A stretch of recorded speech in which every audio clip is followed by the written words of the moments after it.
और भाई ये मेरे डेयरी का शायद मैं पहला व्लॉग शूट कर रही हूँ, और शूट इसलिए कर रही हूँ क्योंकि मुझे लगा कि ये जानकारी लोगों को देनी चाहिए। आज मेरी मीटिंग थी, मैं लखनऊ में थी और मुझे लेट हो गया और रात के लगभग बज रहे हैं 12, मेरी जो घड़ी में दिख रहा है। और रात के 12 बजे मुझे कॉल आता है मेरी डेयरी से कि जो हमारी सुंदरी है गाय, वो बच्चा देने वाली है और उसका पहला बेबी है। और ये हमारे साथ पहली बार ऐसा हुआ है कि किसी गाय का बच्चा फंस गया, यानी कि वो पेट में उल्टा है। एंड लेट्स होप भाई कि चीज़ें नॉर्मल हो। और हम लोग अभी जस्ट निकले हैं, तुरंत रातों रात तुरंत निकल लिए हैं और जा करके सीधे डेयरी अपने जाएंगे गौशाला में। और डॉक्टर साहब को भी हमने फ़ोन कर दिया है और वो भी आते ही होंगे और देखते हैं क्या होता है। एंड आई विश उसको इतना कष्ट ना हो और आसानी से उसका बच्चा बाहर आ जाए।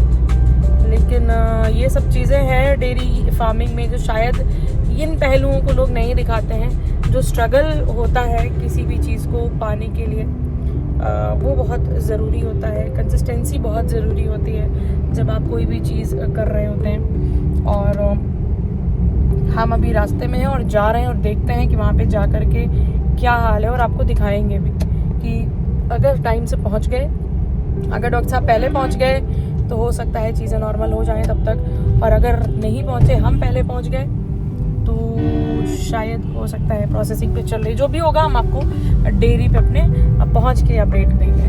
धन्यवाद। और ये देखिए बारिश भी शुरू हो गई है और हम लोग जस्ट ऑन द वे हैं, लखनऊ क्रॉस करके सफ़ेदाबाद भी पहुँचने वाले हैं। यहाँ बारिश भी स्टार्ट हो गई है।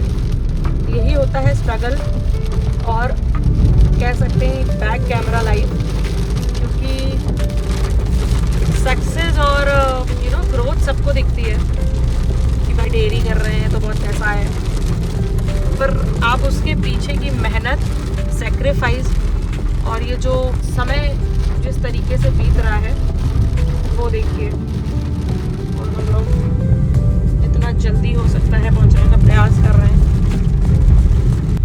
और हम अपने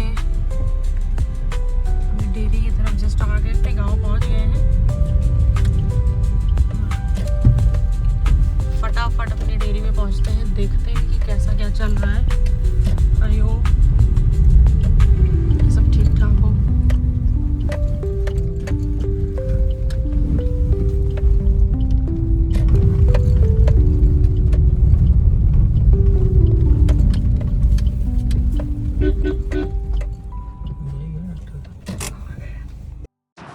और भाई जैसे ही हम अपनी गौशाला के अंदर एंटर करते हैं, हम देखते हैं कि हमारी जो सुंदरी है वो चारों खाने चित होकर के एकदम बेसुध और बेहालात, और उसके बच्चे का मूवमेंट एकदम ज़ीरो हो चुका था।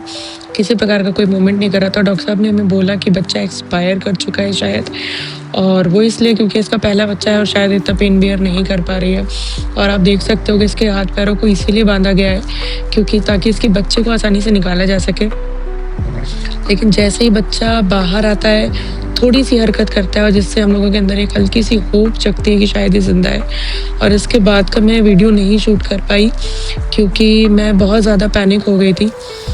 और फिर बच्चे को उल्टा लटकाया गया और ऑक्सीजन दी गई, बहुत सारी चीज़ें इस बीच में हुई, तो कहीं जा कर के वो सही हुआ और चेतन अवस्था में आया। और देखिए अभी ये बैठा हुआ है भोलेनाथ जी की कृपा से और अपनी माँ के साथ स्वस्थ है। और मैं तो ईश्वर का ही धन्यवाद करूँगी।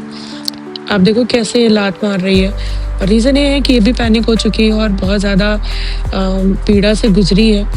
तो कभी कभी ना चाहते हुए भी हमें जानवरों को बांधना पड़ जाता है उन्हीं की सुरक्षा के लिए।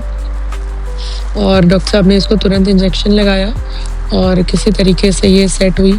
रात के 3 बज गए हमें ये सारी चीज़ें करते करते, और तब जा कर के माँ और बच्चा स्वस्थ है। और रात में तो सुंदरी ने अपने बच्चे को दूध भी नहीं पिलाया क्योंकि वो इतनी ज़्यादा टेंशन में थी, या कह सकते दर्द में थी। तो किसी तरीके से हमने सुंदरी के बच्चे को और उसको जो है उसके सामने रखा और प्रयास किया कि मैं थोड़ी सी वीडियो शूट कर लूँ, बट वो नहीं हो पाई क्योंकि मैं बहुत डर गई थी। और मेरा भी ये पहला एक्सपीरियंस था, क्योंकि पहली बार हमारे गौशाला में ऐसा हुआ है कि किसी जानवर का बच्चा फंस गया हो। क्योंकि अभी तक जितनी भी 8, 10, 15 डिलीवरीज हो चुकी हैं, बहुत ही स्मूथली सबने बच्चा दे दिया। बट ये पहला ऐसा केस हुआ कि इस बच्चे का जो मूवमेंट था वो ज़ीरो हो गया और उल्टी दिशा में बच्चा पेट के अंदर अलग उल्टा था, तो ये आसानी से बाहर नहीं आ पा रहा था। तो बहुत मेहनत की डॉक्टर साहब ने, 2-3 घंटे बाद जाकर के कहीं बच्चा सामने आया। और देखिए भी बहुत बेसुध और बेहालात हो गया, पर किसी तरीके से हम लोगों ने इसको पोछ पाछ के और सही करके सेटल किया और इसकी माँ के पास वापस छोड़ा। और फिर हम लोग वापस गए। ये देखिए कितना प्यार कर रही है अपने बच्चे को। और हम तो डर गए थे कि कहीं अगर ये बच्चे को नहीं पाएगी या कुछ भी तो इसका क्या होगा, क्योंकि हमें आज तक ऐसा कोई एक्सपीरियंस अभी नहीं है। पर ईश्वर ने शायद इसके ऊपर बहुत अच्छी और बहुत बड़ी दया की कि ये और इसका बच्चा दोनों ही सेफ है। और ये सुंदरी और उसके बेटे को हमने आमने सामने बांध दिया है, ताकि ये भी निश्चिंत रहे कि उसका बेटा उसके पास में है। और बच्चे को बांधा इसलिए है क्योंकि हमारे गौशाला पे और भी जानवर हैं जिनके पास बच्चा कहीं अपनी माँ समझ के अगर गलती से चला गया रात में, तो उसे चोट लग सकती है या लात मार सकता है कोई भी पशु। इसलिए इसको उसकी माँ के ही सामने हमने रखना उचित समझा और एक पतली सी डोरी से बांध दिया है। और गौशाला की या पशु फार्मिंग की एक बहुत बड़ी सच्चाई है कि इनके पीछे बहुत मेहनत करनी पड़ती है, दिन रात एक करना पड़ता है, रात रात नहीं लगती और दिन दिन भी जैसा नहीं होता। और सबसे बड़ी बात यह है कि इंसान तो अपना दुख दर्द बता सकते हैं, पर ये जानवर नहीं बता सकते, तो इसीलिए हमें इनके साथ बहुत ज़्यादा समझना पड़ता है और मेहनत करनी पड़ती है। तो आज के ये रैंडम वीडियो अगर आपको पसंद आया हो तो हमारे चैनल को लाइक, शेयर एंड सब्सक्राइब करें। Thank you.